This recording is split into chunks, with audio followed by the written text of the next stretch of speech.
點解要離開加拿大？加拿大究竟係咪一個適合我住嘅地方？相信呢排大家都喺 social media 見到好多相關嘅討論啦。有啲人會話乜你唔係諗清楚先去移民嘅咩？呢個世界梗係冇完美嘅地方噶啦。喂，移民梗係要捱噶啦，點會係嘆世界㗎？所以我就揾咗一個喺多倫多讀大學嘅朋友，同佢一齊討論下，究竟佢覺得加拿大係咪一個適合佢嘅地方啦？香港同埋加拿大嘅大學生活有啲咩唔同啦？喺度揾工難唔難啦？同埋佢究竟會離開加拿大啊，定係留喺呢度嘅？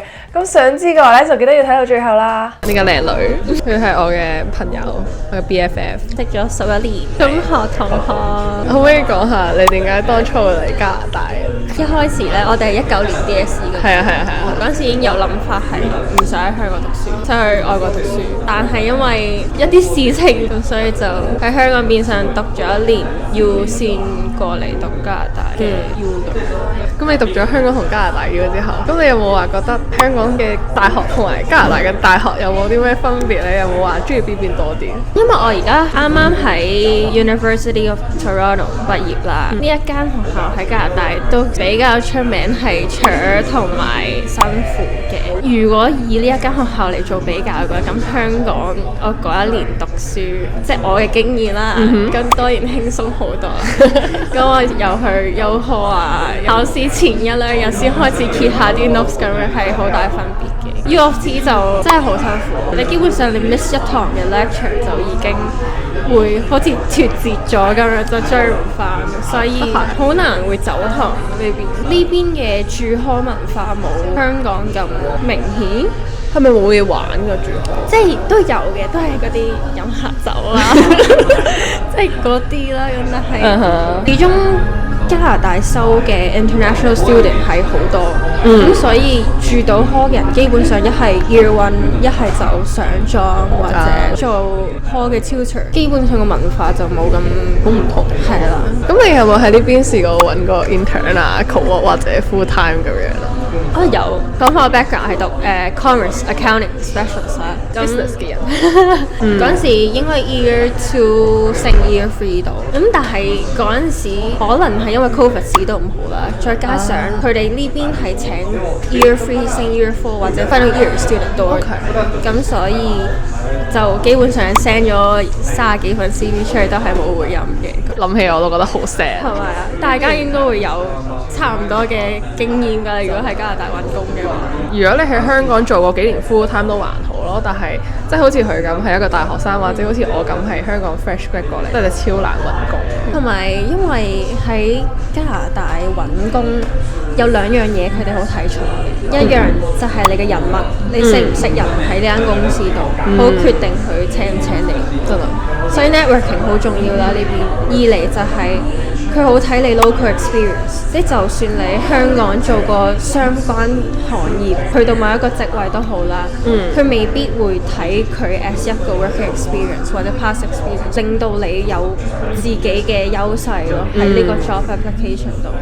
再加上係咯，我啱啱 fresh grad 冇任何 local experience 或者香港嘅 working experience 都冇乜啦，即係除咗 intern 之外，基本上我嘅優勢喺呢一邊其實係冇乜咯。即係雖然我喺 U of T 出嚟叫做比較出名嘅學校，但係加拿大呢邊其實係唔係太睇學校嘅 brand reputation， 其實唔係太睇咯。同埋我覺得你有個問題係呢度競爭真係太大啦，即係你係同緊一啲已經讀完 master 甚至讀完 PhD 嘅人，或者做咗幾年 manager 嘅人去爭，即係嗰啲人都係要揾翻啲 entry level 嘅工咧，所以基本上對 fresh grad 嚟講係一個好難嘅一個情況。咁你有冇覺得話加拿大有冇啲咩好好嘅地方係令你有諗過留低喺度嘅咧？一定係天氣真。我好驚嗰啲沙機度打開對門就嗰陣熱氣攻上嚟嗰下，我都唔知點算。加拿大天氣係乾爽，就算熱都好，佢吹埋嚟嘅風都係涼，即係唔會喺香港咁樣一陣熱風係咁叭叭咁樣。香港係冇風嘅，咁點解你會揀都係翻香港咧？即係雖然加拿大天氣咁好，好現實嘅，一嚟我 business 呢個行業始終喺香港都係比較吃香到，即係多啲 job opportunity 都係揾錢嘅，我覺得喺香港好似比較容易俾我去揾第一桶金，即係儲嗰嚿錢會儲得快啲，因為始終加拿大 income tax 好重，係啊係啊，所有嘅使費啊，即係生活水平又高，由一開始都 plan 住讀完書之後就會翻去。我覺得而家好多人講話過嚟話揾唔到錢，其實係好嚴重嘅嘢嚟㗎。即係我覺得，如果你係喺香港做咗幾年嘢，你攞住一嚿錢過嚟加拿大，同我哋呢啲 fresh grad 嘅學生，真係冇一個咁樣嘅資金過嚟，真係差好遠咯。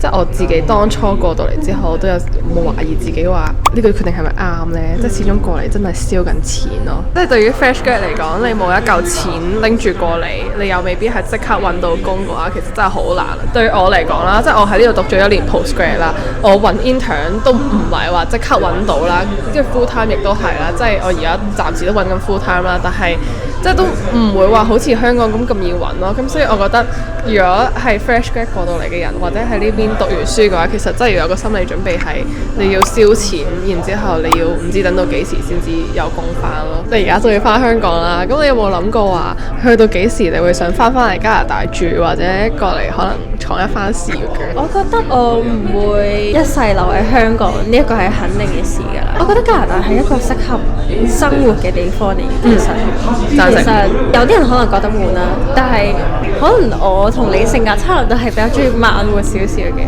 咁就會覺得呢邊嘅生活節奏啊，腳步慢少少係幾適合我喺度生活嘅。可能喺香港儲咗一嚿錢，確保我有翻咁上下錢袋喺身嘅時候，有機會翻嚟加拿大，或者去其他地方闖下、體驗下、explore 下都有機會咯。咁你有冇諗過除咗加拿大，你冇話想去邊？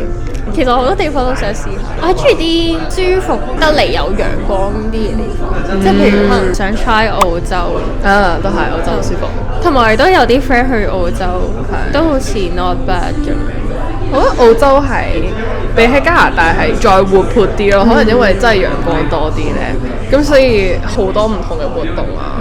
好啦，咁以上咧就係我嘅朋友嘅分享，多謝晒佢。只屬個人意見，係啦，以上所有嘢咧都係我哋自己嘅個人意見嚟嘅。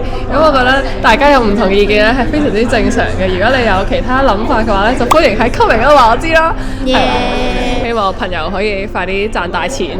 我嚟探我，佢賺大錢之後翻嚟，唔係我翻嚟嘅時候去養我。係希望大家一齊賺大錢。